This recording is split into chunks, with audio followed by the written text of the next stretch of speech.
स्वर्ग के सभी देवी देवता बहुत परेशान थे। कारण था उनके बच्चों का पढ़ाई में ध्यान न देकर शैतानियों में ध्यान देना। ऐसा ही कुछ आज भी स्वर्ग में बनी पाठशाला में हो रहा था। चलो बच्चों, आज हम सीखेंगे कि बुरी शक्तियों पर हमें विजय कैसे प्राप्त करनी है, कैसे अपनी बुद्धि का उपयोग करना है। मैं अंधेरा कर दूंगा। चलो चलो गुरुजी, हमें पढ़ाना शुरू करें, इससे पहले हमें यहाँ से भागना होगा। चलो हम जादू करेंगे, मैं रात्रि कर दूंगा। मैं बादल बुलाता हूँ, आज तो वर्षा होगी। कक्षा में बच्चों ने जादू से बारिश कर दी। बस फिर क्या था, कक्षा के सारे बच्चे भागने लगे। गुरुजी, अब हम नहीं पढ़ेंगे, अब तो बारिश हो गई है, हम भीग जाएंगे। मैं सब जानता हूँ, ये किसकी चाल है। ये सब देवताओं के शरारती बच्चों का किया हुआ कार्य है। बच्चे जोर से हंसे। अब तो उनकी शैतानियां बढ़ती जा रही थी। वो रोजाना ही कोई न कोई शरारत करके कक्षा में न पढ़ने का बहाना ढूंढने ही लगे। अगर देवगुरु सख्ती से पेश आते तो वो कक्षा में बैठकर शरारती करने लगते। गुरुजी, ये देखिए, वायु कुमार मुझे हवा में उड़ा रहा है। गुरुजी, पहले पृथ्वी कुमार ने मुझे चूहा बनाया था और सब मुझे चूहा कहकर पुकार रहे थे। ये सब क्या हो रहा है? मैं देख रहा हूँ तुम सब अपनी शक्तियों का दुरुपयोग कर रहे हो। तुम सब कितने प्रभावी छात्र हो और अपनी सारी शक्तियों और प्रभाव को व्यर्थ कर रहे हो। मुझे कुछ करना ही होगा। देवगुरु एक बार फिर सभी देवताओं को पाठशाला में बुलाते हैं और उनसे सभी बच्चों की शिकायत करते हैं। ये बहुत गंभीर बात है देवगुरु। हम भी चाहते हैं हमारे बच्चे अच्छी शिक्षा प्राप्त करें ताकि स्वर्ग की अभिलाषा भी बनी रहे और सुरक्षा भी। आप ठीक कह रहे हैं चंद्रदेव।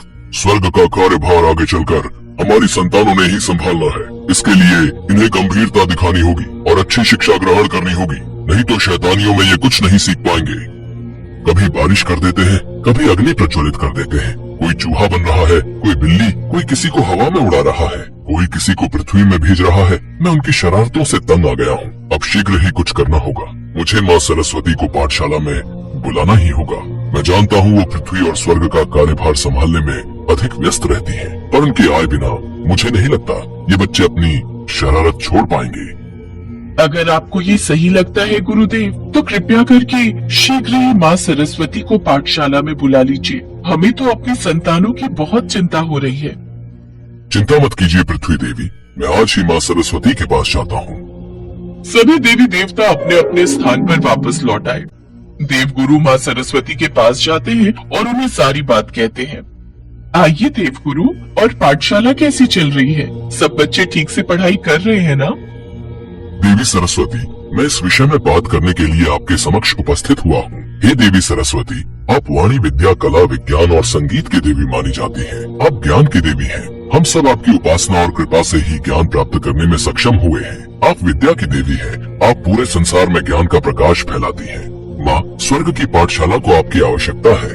बच्चे बहुत अधिक शरारती हो गए हैं। मैं चाहता हूँ कुछ दिन आप पाठशाला में उपस्थित रहकर बच्चों में ज्ञान का प्रकाश फैला दें, ताकि बच्चे उचित मार्ग पर आ सकें। मुझे इस कार्य में आपकी आवश्यकता है देवी।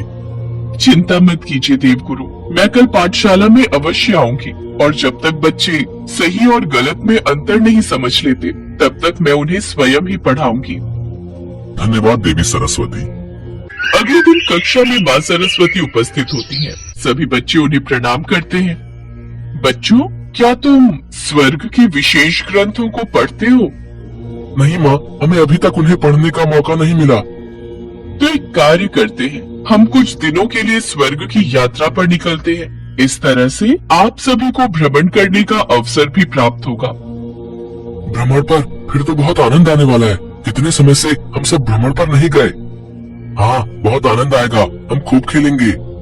माँ सरस्वती पाठशाला के सभी बच्चों को अपने साथ स्वर्ग की यात्रा पर ले जाती हैं। देवगुरु भी उनके साथ जाते हैं। सभी देवी देवता बहुत खुश थे कि आज माँ सरस्वती स्वयं उनके बच्चों को पढ़ाने के लिए आई हैं। उन्हें विश्वास था कि बच्चे शैतानी छोड़कर पढ़ने में ध्यान अवश्य लगा देंगे। देवी सरस्वती, मुझे पूर्ण विश्वास है आप जब स्वयं ज्ञान की देवी इन बच्चों को ज्ञान देने के लिए उपस्थित हुई हैं, तो ये बच्चे अवश्य ही शैतानी छोड़कर पढ़ने में ध्यान लगाएंगे। मेरे साथ साथ सभी देवताओं का भी यही कहना है। अवश्य देवगुरु, आप बिल्कुल भी चिंता मत कीजिए। जब तक मेरा कार्य पूर्ण नहीं होता, मैं यहाँ से प्रस्थान नहीं करूंगी। यात्रा के दौरान माँ सरस्वती सभी विद्यार्थियों को विभिन्न विषयों पर ज्ञान देती रहीं। उन्होंने उन्हें ध्यान, विद्या, कला, विज्ञान और धर्म के बारे में सिखाया। कुछ दिनों के पश्चात सभी विद्यार्थी माँ सरस्वती के साथ भ्रमण करके लौट आते हैं। माँ सरस्वती पाठशाला की कक्षा में बच्चों को समझाती हैं, उन्हें ज्ञान का संदेश देती हैं। तो बच्चों बताओ, हमारे लिए ज्ञान कितना आवश्यक है? माता, ज्ञान हमारे लिए अत्यधिक मूल्यवान है। ज्ञान हमें अंधकार से प्रकाश की ओर ले जाता है। ज्ञान प्राप्ति आत्मविकास, समझदारी और जीवन में सही दिशा में बढ़ने के लिए आवश्यक है। ये व्यक्ति को समस्याओं का समाधान निकालने, सच्चे मूल्यों की पहचान करने और समृद्धि की दिशा में अग्रसर होने में मदद करता है। माता, ज्ञान प्राप्ति से हमें यही संदेश मिलता है कि हमें अपनी शक्तियों का उपयोग सही दिशा में करना चाहिए। ज्ञानी व्यक्ति अपनी शक्तियों का व्यर्थ उपयोग नहीं करते। हम वादा करते हैं माता, हम अपनी शक्तियों का कभी भी दुरुपयोग नहीं करेंगे। सदैव नवीन कार्यों में ही अपनी शक्तियों को लगाएंगे, जो कि सृष्टि के विकास में सहायक होंगी। हम पढ़ाई पर पूरा ध्यान देंगे माता, हम ये वादा करते हैं। देव गुरु, अब हम आपको कभी भी किसी शिकायत का मौका नहीं देंगे। हम सदैव आपका कहना मानेंगे। सभी विद्यार्थियों की बातें सुनकर माँ सरस्वती मुस्कुरा देती हैं। देवगुरु भी प्रसन्न थे। सभी देवताओं के बच्चे पढ़ाई में पूरा ध्यान देने लगे। ये देखकर सभी देवी देवता भी बहुत प्रसन्न थे। स्वर्ग के बच्चों ने उनकी शिक्षा को गहराई से समझा और उन्होंने अपनी नकारात्मकता को छोड़ दिया। वे सही मार्ग पर आ गए और पढ़ने लगे। इस कहानी से हमें यही सीख मिलती है कि ज्ञान की खोज में लगन और सही मार्ग पर चलने से हम अपने लक्ष्यों को प्राप्त कर सकते हैं।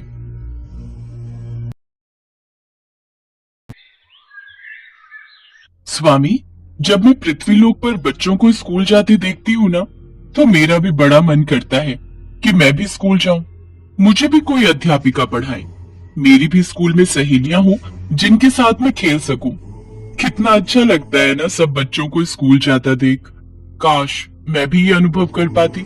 शिव जी ने मुस्कुराते हुए कहा, देवी, आप तो स्वयं ही शिक्षा की देवी हैं। फिर आपको स्कूल जाने की क्या आवश्यकता? और फिर भी आपकी इतनी इच्छा है, तो इसमें सोचना क्या देवी? आलमपुर गांव में मनोज और संध्या नाम के पति पत्नी रहते थे। उनके परिवार में उनके 5 साल के 2 जुड़वा बेटे अमित और सुमित और एक बूढ़ी माँ जानकी थी। मनोज एक लकड़हारा था। वो लकड़ियां काटकर अपना और अपने परिवार का पेट पालता था। मनोज और संध्या दोनों ही माँ दुर्गा के बहुत बड़े भक्त थे। वो हर रोज दुर्गा माँ की पूजा करते थे। मनोज के 2 बेटे थे, लेकिन उसकी हमेशा से बड़ी चाहत थी कि उसकी भी दुर्गा माँ जैसी एक प्यारी सी बेटी हो। लेकिन 2 बेटों के बाद संध्या को गर्भ धारण में बड़ी दिक्कतें आ रही थी, जिस वजह से वो फिर से मां नहीं बन पा रही थी। फिर एक रोज मनोज जंगल में जब पेड़ से लकड़ियां काटने लगा, तो उसे उस पेड़ के खोखल से एक बच्ची के रोने की आवाज आई। उसने पेड़ के खोखल में देखा तो उसमें एक नवजात बच्ची रो रही थी। अरे, ये बच्ची इस पेड़ में कहां से आई? मनोज ने झट से उस बच्ची को गोद में उठाया और उसे अपने साथ घर ले आया। ये तो बड़ी ही प्यारी बच्ची है जी। ये तो साक्षात माँ दुर्गा का हम पर आशीर्वाद है। माँ, अब तो हमारी भी छोटी बहन आ गई। अब बताऊंगा मैं उस चिंटू को। बड़ा घमंड करता था ना अपनी बहन को लेकर। बिटिया के घर आने से सब बहुत खुश थे। अगर कोई नाखुश था तो वो थी संध्या की सास जानकी।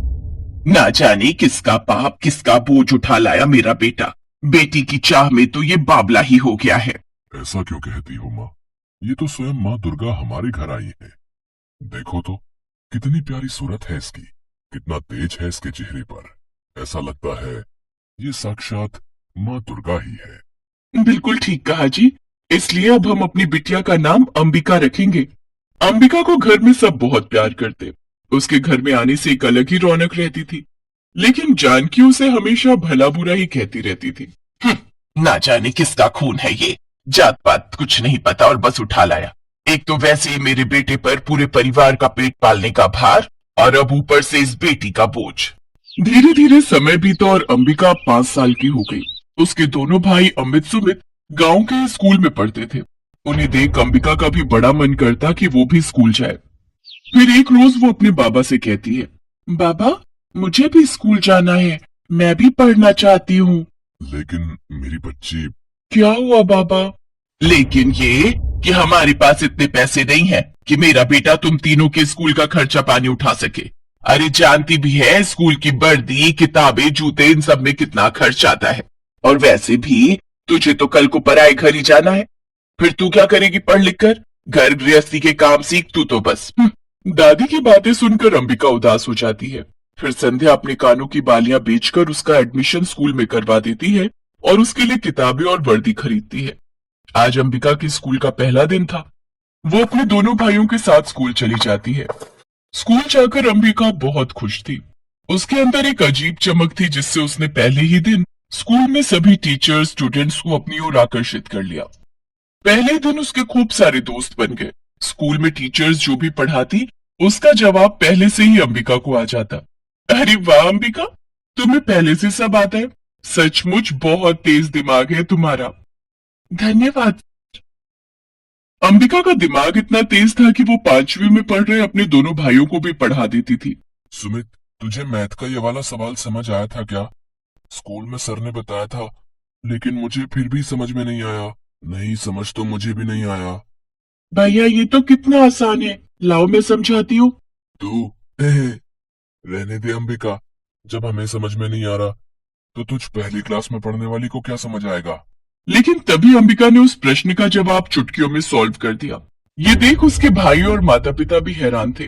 अंबिका न सिर्फ पढ़ाई में अपनी थी, बल्कि स्कूल में भी जब उसके या किसी बड़ी क्लास के बच्चे को किसी प्रश्न में प्रॉब्लम होती तो अंबिका चुटकियों में उसे समझा देती और उसके समझाते ही बच्चों को सब बड़े अच्छे से समझ आ जाता। पढ़ाई के साथ साथ अंबिका अपने दोस्तों के साथ बैठकर लंच करती और प्लेग्राउंड में जाकर खूब खेलती। ऐसे ही समय बीता। फिर एक दिन स्कूल में भागो भागो, स्कूल की पहली मंजिल में आग लग गई है, जल्दी करो। स्कूल के सभी टीचर और स्टूडेंट्स भागकर प्लेग्राउंड में आ गए। स्कूल में लगी आग की खबर मिलते ही मनोज, संध्या और जानकी समेत गांव के और लोग भी आ गए। अंबिका, मेरी बच्ची तो ठीक तो है ना? हाँ माँ। अमित और सुमित कहाँ हैं? तभी उनकी क्लास का एक लड़का बोला। अमित और सुमित तो बाथरूम गए थे और लगता है वो वहीं आग में फंस गए हैं। क्या? हे माता रानी, हे माँ दुर्गा, मेरे बच्चों की रक्षा कर। ये सुनते ही अंबिका भागते हुए आग की लपटों के बीच से होकर स्कूल के अंदर चली गई। अंबिका, अंबिका मेरी बच्ची। अंबिका रुक जा मेरी बेटी। कुछ देर बाद अंबिका अमित और सुमित के साथ आग की लपटों के बीच चली आ रही थी, लेकिन सभी ये देखकर हैरान थे कि इतनी आग के अंदर चलने पर भी वो जल नहीं रहे थे और उनके शरीर पर एक खरोच तक नहीं थी। बच्चों, बच्चों ठीक तो हो ना तुम? अंबिका, तुझे किसने कहा था आग के अंदर जाने को? अगर तुझे कुछ हो जाता तो? माँ, आपने ही तो कहा था मुझे उनकी रक्षा करने के लिए। ये बात सुनते ही संध्या को अपनी कही बात याद आती है।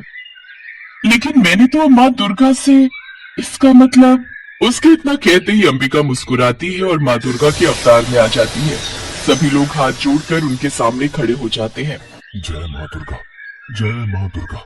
हाँ संध्या, मैं ही तुम्हारी बेटी अंबिका हूँ और मैं ही तुम्हारी माँ दुर्गा भी। इसके बाद माँ दुर्गा ने उन्हें सारी बात बताई कि कैसे उन्होंने शिवजी से धरती लोक पर आने की बात कही और कैसे वो बाल कन्या के रूप में उस पेड़ में आई और फिर उनके घर। आपको अपनी बेटी के रूप में पाकर हम तो धन्य हो गए माँ, हम धन्य हो गए। माँ, आप हमारी आंखों के सामने थी और हम आपको पहचान नहीं पाए। हमें क्षमा कर देना माँ, हमें क्षमा। हे दुर्गा माँ, मुझ ना समझ बुढ़िया को माफ कर देना माँ, जो मैं तुम्हें पहचान नहीं पाई और ना जाने आपके साथ कितना बुरा व्यवहार किया। मनोज, तुम्हारे परिवार के साथ बिताए पल और इस स्कूल में बिताए दिन मुझे हमेशा याद रहेंगे। मैं बहुत ही खूबसूरत यादें संजोकर देवलोक लौटूंगी। मनोज, संध्या, मेरा आशीर्वाद तुम्हारे परिवार पर हमेशा रहेगा। जानकी, बेटा हो या बेटी, शिक्षा प्राप्त करने का अधिकार सबके लिए बराबर है। धरती लोक पर आने का मेरा मकसद अब पूरा हुआ, इसलिए अब मुझे यहाँ से जाना होगा। माँ, तो क्या अंबिका, मेरा मतलब है माँ दुर्गा, यानी हमारी बहन, अब हमसे दूर चली जाएंगी? नहीं पुत्र, केवल मैं जा रही हूँ। मेरा ही रूप तुम्हारी बहन बनकर और संध्या और मनोज की बेटी बनकर तुम्हारे साथ रहेगी। फिर अपने चमत्कार से माँ दुर्गा अंबिका के रूप की एक कन्या प्रकट करती हैं और फिर वहां से अंतर्ध्यान हो जाती हैं। वो लड़की यानी कि अंबिका को संध्या और मनोज गले से लगा लेते हैं। वो सब जब घर लौटे तो उनकी झोपड़ी एक बड़े पक्के घर में बदल चुकी थी। साथ ही घर के अंदर नोटों से भरी ढेरों गड्डियां रखी हुई थी। अब उनकी गरीबी दूर हो गई। और वो सब खुशी खुशी रहने लगे।